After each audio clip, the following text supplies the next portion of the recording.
মেয়ে এখন বিয়ের উপযুক্ত হয়েছে, তাকে কি দেখে শুনে বিয়ে দিতে হবে না?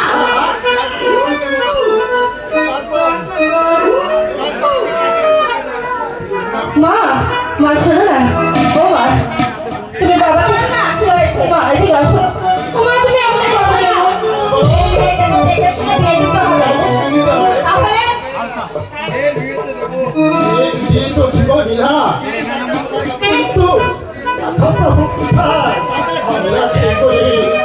তোমরা এক মুহূর্তে পরিস্থিতি পাই না, আর আমি ভাবছি এই তুমি ভাববে কি ঘরে বসে বসে না কোথাও খুঁজে দেখতে হবে? আমরা গরিব মানুষ, কবে আবার কি ঘটে বসে তার কোনো ঠিক ঠিকানা নেই। বুঝবে?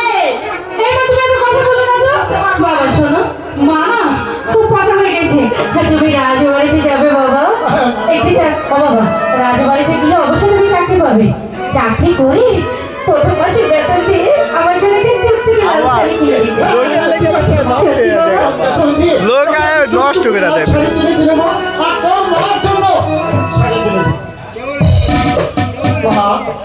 এবার চলো। কাছে দেবে না, আমাকে দেবে। আমাকে দেবে না, আমাকে দেবে। ভালো শোনো, তুমি থাকবে শুনে থেকো। শয়তানে কামড়ালে যা হয় আর চলো।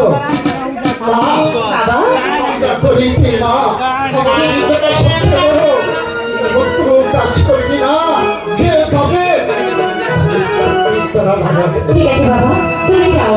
আমার জন্য কিছু ভেবো না বাবা। ঠিক আছে বাবা।